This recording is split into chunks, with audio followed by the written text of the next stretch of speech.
ኤቢ በነገራችን ላይ ለአርጁን አሁን ላይ በጣም ያዘኔታ እንትን ፊቷ ላይ እየተመለከትንባት ነው። ምክንያቱም እንግዲህ አሁን ላይ ከቃዲስ ወደ ቤት መጥቶ ነበርና ያኔ ስለ አንዳንድ ስለ ፕሮግራሞቹ ለማውራት ነበር የመጣው። እናም ተቀምጠው እንግዲህ ባሉበት ጊዜ ላይ ለዚህ የለችም እንዴ በማለትም ኤቢዬ ትናገራለች። እና በዚህ ጊዜ ዳጣውን ፈልገሽ ነው ኤቢ ስትላትም ውሃ እንድታመጣልኝ ፈልጌ ነበረ ስትልም እንዴ ታዲያ ምን ችግር አለው ብሎ ቃዲስ እንግዲህ እንዳያችሁት በጣም ብድግ ብሎ እንግዲህ ኪችን ገብቶ ውሃ ሊያመጣላት ወደ ኪችን እየሄደ ነበረ። እንግዲህ በዚህ ጊዜ ዳጣዬ አርጆ ተበላክ ትለዋለች። ምንድነው ምናምን ስትልም በዚህ በጥግ በኩል አለልክ ውሃ ሂድ እናምጣላት ምናምን ትለዋለች። እና ንጹህ ውሃ ነው ምናምን ስትልም አዎ ቶሎ በል ሮጥ እንዳትቀድምህ ምናምን እንዳይቀድምህ በማለትም እንግዲህ ስትነግረው አርጆም እንዳያችሁት በተነገረው መሰረት እንግዲህ በጥግ ሄዶ ለኤቢ ውሃ ይዞላት ይመጣል ማለት ነው። እና ያንን ውሃ ይዞላት ሲመጣ ዳጣ በነገራችን ላይ የሆነ ትንሽ እንዝናናባቸው ሰሞኑን እኮ ድብርት ላይ ነበርን እያለች ነው። ኤቢዬ ደግሞ ሁለቱንም ላስወጣቸው በጣም እየደበረኝ ነው፣ በጣም እየጨነቀኝ ነው እያለችም አይ በፍጹም እንዳታስወጫቸው በማለትም እንግዲህ ተነግራታለች። እና አርጆ ያንን ውሃ እንግዲህ ይዞ ሲመጣ እንደተመለከታችሁት ቃዲስ በጣም በመናደድ እንግዲህ ነበረ ያንን ውሃ ቀምቶ ለራሱ የጠጣው። እንዴ ለምን ቀመስከው ነበር ያለችው ዳጣዬም። እና ሌላው እንግዲህ ስለ ቀለበቱ እንግዲህ ግን እያወሩ ነበረ። ቀለበቱ መቼ ነው የምንሞክረው ምናምን እያለም እንግዲህ ቃዲስ ሲነግራት እንግዲህ ለኤቢ በቃ ችግር የለውም ዛሬ ነገ እያልኩ ቀጠሮ አበዛሁብህ አይደለ ስትለው ኧረ ችግር የለውም አንደርስታንድ አደርግሻለሁኝ አላት። እና እሺ አመሰግናለሁ በቃ ነገ እኔ ራሴው እመጣለሁኝ እና ሄደን እንመርጣለን ምናምን ትለዋለች። እሱም በቃ እሺ ችግር የለውም እኔ ራሴ መጥቼ ወስድሻለሁ እያላት ነበር። በዚህ ጊዜ ሆነ አላ አይደለ አባዬም እኮ የልጁን የቀለበት ፕሮግራም ሲያይኩ ደስ ሊለው ይችላል በማለትም እንግዲህ የሆነ አርጁናይት እያደረገ እያወራ ነበረ። ምክንያቱም ደግሞ አርጁ ያው እንደሚወዳት እንግዲህ በነገራችን ላይ ወንድ በወንድ ላይ እንደዚህ መጨካከን የለበትም ብዬ ነው የማስበው። ምክንያቱም አንዳንድ ሰዎች በጣም ራስ ወዳድ ይሆናሉ እና አሁን እንደዛ አርጁ ፊት እንደዚህ ብሎ ማውራት የለበትም ነበር። እሱም ወንድ ልጅ ነውና ማለት ነው። እና አርጆ ምን ያህል እንደሚወዳትና ምን ያህል እንደሚያፈቅራት ጠንቅቆ ስለሚያውቅ እንግዲህ አርጆን በዚህ ጊዜ በቃ ልሂድ ምናምን ብሎም ብድግ ይላል ማለት ነው። ከዛ አርጆ ልሸኝክ ምናምን ትለዋለች። በዚህ ጊዜ ዳጣ አይ ችግር የለውም እኔ በራሴ ሄዳለሁ ሲልም እንግዲህ ይናገራል። እሺ በቃ ምናምን ይባባላሉ ማለት ነው።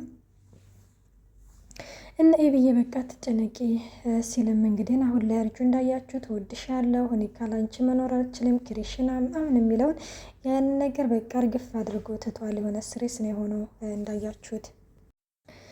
እናም እንግዲህ እንደዛ እያሉ እየተነጋገሩ ባለበት ጊዜ ላይ እንግዲህ ኤቢ በጣም በቃ የሆነ ጭንቀት ውስጥ ነበረች እና ብድግ ብላ ወደ አርጁ ለመሄድም ግራ ተጋባች፣ ወደ ቃዲስም ለመሆን ግራ ተጋባች። እና እንግዲህ እንዳጣ እየተመለከተቻት ነበር። ለአርጁ በጣም እየተጨነቀች ነው ኤቢ።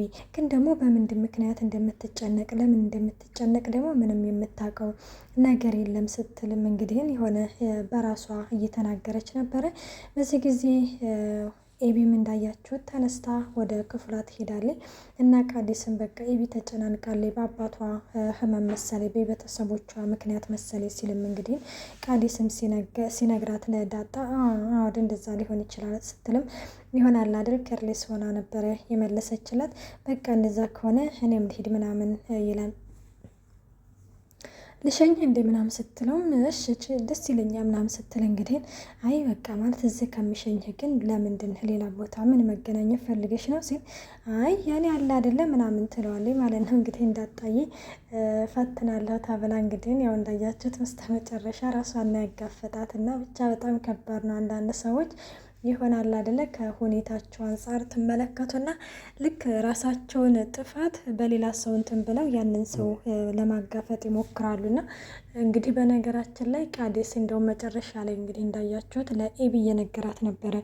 ዳጣ ግን ምንሽ ነች ማለት እያለም እንግዲህ እየነገራት ነበረ። ግን ደግሞ በፍጹም ይሄንን ነገር በማድረጉ የኤቢን ልብ አገኛለሁኝ ብሎ ከሆነ በጣም ተሳስቷል። በነገራችን ላይ ኤቢ አሁን ላይ ቃዲስ ውሸት እንደማይዋሽ ምናምን ነው ግን ደግሞ ቢሆንም እንደዚህ አይነት ነገር ማድረግ የለበትም ብዬ ነው የማስበው።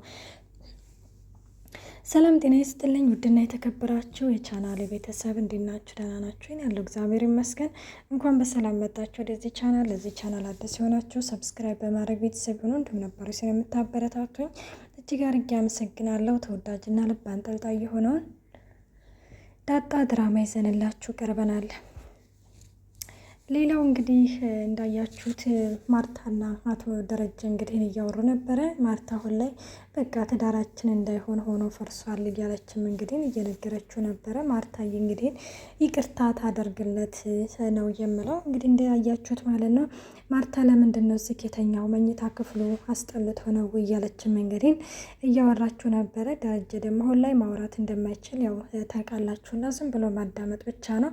ማርታ እንግዲህ እያወራችሁ ነበረ እና ለምንድን ነው እዚህ የተኛኸው ምናምን እያለችም እንግዲህ እንትን ትላለች። ለማንኛውም ይኸውልህ ማለቴ እንደዚህ ከይንን ነገር ባይፈጠር ኑሮ እኮ ይህኔ ደስተኞች ሆነን እየሳቅን እየተጫወትን ምናምን ነበርን እያለችም እንግዲህ ትናገራለች ማለት ነው። እና ይህንን ነገር እንግዲህ ከን እየተናገረች ባለችበት ጊዜ ላይ ውዶች እንግዲህ ያው ካሁን በፊት አቶ ደረጀን እንግዲህን ይሆናል አይደለ እንዴት እንደዚህ አይነት ታደርገኛለህ እምነቴን እንዴት ትበለዋለህ እያለችም እንግዲህ ማርታና እንግዲህ ደረጀ ያሳዩትን አክት ታውቃላችሁና ሁላችሁም እና ያንን ነገር እንግዲህን ውሃዬ ስላየች አባዬን መተሽዋል፣ አንቺ በጣም ክፉ ነሽ፣ አባቴን ለምንድን ነው የመታሽው በማለትም እንግዲህ እሷን ተጠያቂ አድርጋ ነበረና እና ለደረጀ ያንን ነገር እየነገረችው ነበረ። ውሃዬ እኮ እኔን እኮ ተጠያቂ እኮ አደረገችኝ አባቴን መታሽው እኮ ብላለችኝ እያለችም እንግዲህ እየተናገረች ነበረ። ይህንን ነገር እንግዲህ በምትናገርበት ጊዜ ላይ ደረጀ እንዳያችሁት እያለቀሰ ነበረ ማለት ምክንያቱም እንግዲህ ልጆቹ ሁሉም ያኔ ስራው ጥሩ ነው ብለው የደረጀን ስራ ባይደግፉም ግን እንዳያችሁት ሁሉም ሰው እንግዲህ ወደ ደረጀ እንደሆነ ታውቃላችሁ። ራሱ እማዬ በጣም ነው ያስጠላሽኝ አይነት ነገር ነበር እንግዲህ የመለሰችላት እና እናም ይሄንን ነገር እንግዲህ ለደረጀ ስትነግረው ደረጀም እንዳያችሁት በጣም የሆነ ትክዝ ብሎ እንግዲህ እያለቀሰ ነበረ። እና ሌላው እንግዲህ እንዳጣየና እንግዲህ ናታን ተቀምጠው እያወሩ ነበረ። እንዴት ነው ናታን ዛሬ ከማየ ጋር ነበር ካደለ እንዴት ነው ማለት ይቅርታ የምታደርግለት ይመስልሃሉ ምናምን ስትለው እኔ እንጃ ዳጣዬ ማለት በጣም ከባድ ነው። እማዬ ከምታስቢው በላይ ነው የተጎዳችው። እማዬ በጣም ተጎድታለች ስትልም እንግዲህ ትናገራለች። አስበው ደግሞ የኔን ደግሞ ስታቅ ስትልም በፍጹም ዳጣ በፍጹም ያንቺ ነገር ተቀብሮ ነው መቅረት ያለበት እንጂ በፍጹም ማወቅ የለባትም እያለም እንግዲህ አሁን ላይ ናታን ደግሞ ምንም ቢሆንም የሆነ ነገር ምንም ያህል ብንደብቀውም እውነት ከእውነቱ አይዘልምና እና እኔ የኤቢም እንግዲህ ባይደበቅና ቢነገራት ለማርታ ሁሉንም ነገር በአንድ ብታቅ በእርግጥም ደግሞ አሁን የዳጣን ምናምን ስታቅ ደግሞ አለ አይደለ ሌላ ነገር እንግዲህ ሊፈጠር ነው የሚችለው። እና ሙዶች እንግዲህ እንደዛ ስትልም እንግዲህ እሺ በቃ እኔ ችግር የለውም ብቻ እማዬና አባዬ ይታረቁ እንጂ እኔ ከዚህ ሀገርም ቢሆንም ብን ብዬ ነው የምጠፋው የኔ አያሳስብም ስትልም ለናታን ትነግረዋለች። አዎ እስከዛው ድረስ እንደዛ ነው ማሰብ ያለብን ሲልም እንግዲህ ናታንም ይነግራታል። ማርታ በነገራችን ላይ አሁን ላይ በጣም አምራለች ማለት ይሻልህና ምናምን በቃ ሽማግሌዎች ይመጣሉ።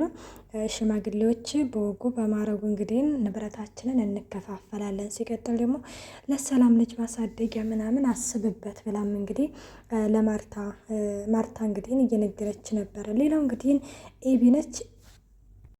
ኤቢ አሁን ላይ ሰላምዬን ማለት ነው ከስሻታለሁ እያለ ለደረጀ እየነገረችው ነበር። ደረጀ ከስሻታለሁኝ የስልክ ልውውጣችሁንም ከቴሌ እንዲሰጡኝ አድርጌያለሁ ስትል ደረጀ ይሄኔ ስንቱን ባወራው ስንቱን በቀባጠረው የምር አሳዘነኝ ማለት ነው። አሁን ደረጀ ማውራት ቢችል ኖሮ በፍጹም ይሄንን ክስ አይፈልግም ነበር። ምክንያቱም የክሱ ምናምን ከእንደገና ደግሞ የቴሌው ሲሰጣት ለኤቢ ማለት ነው እንዳያችሁት የዳጣም ነገር ይወጣል። ገባቸው።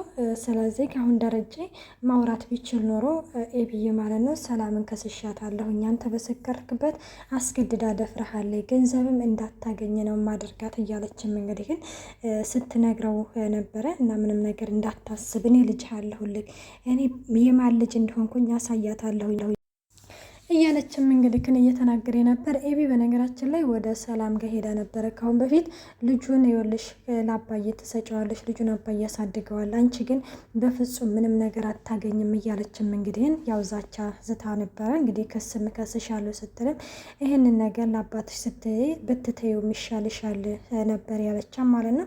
እንግዲህ ይህንን ነገር ለደረጀ ተናግራለች። ያው ደረጀም ደግሞ ማውራት ስለማይችል እንግዲህ ዝም ነው ያለው። እና ሙዶቼ ሌላው እንግዲህን ለዛዬና አቻ ናቸው። ለዛዬና አቻ እንግዲህ ከን እያወሩ ነበረ። እና አቻ አሁን ላይ እንግዲህን ገዜ ለምንድን ነው ማለት እኔ እኮ እዚህ የመጣሁት እንጀራ ፍለጋ ነው እንጂ ለምንድን ነው የማትተው ምናምን ሲለውም እንግዲህን ያው ሲቀጥልም ደግሞ የአንዱን ውሃ እኮ ጠጥተናል፣ እንዴት ነው እንዴት የምታደርጊ ምናምን ብሎም ተነጋግረው ነበርና እና አሁን ላይ እንግዲህን አቻ ገዜን መተው እንዳለበት ማለት ገዜን እንግዲህን በቃ ማለት እዚህ መጥቶ ስራ ቦታው እንግዲህ ላይረብሸው ቃል ገብቷል ማለት ነው። እና ይሄንን ነገር እንግዲህ ለዛ እየነገረን ነበር። መቼም ትከባበራላችሁ አይደል ማለት ትደጋገፋላችሁ ምናምን ስትለው ምን ላደርግ ታዲያ እንዲሁ ምንም ቢሆንም እኮ በአንድ ውሃ ጠጥተናል እያለችም ግን የኪዶ ነው ምናምን ስላት ሞቷል አላለችም። ምን ነው አንቺ ኧረ የማይበጀው ቤተሰቦች እኮ አሉት አለ እና እነዛ ምናምን እየተባባሉ እንግዲህ አሁን ላይ ይዤሽ ልጥፋ እያለ ነው እንግዲህ ለዛ እያርፈሽ ብትቀመጭ ይሻልሻል። እና ወዶች የመልካም ቆይታ፣ አስተያየታችሁን በኮሜንት አስቀምጡልኝ። ባይ ባይ።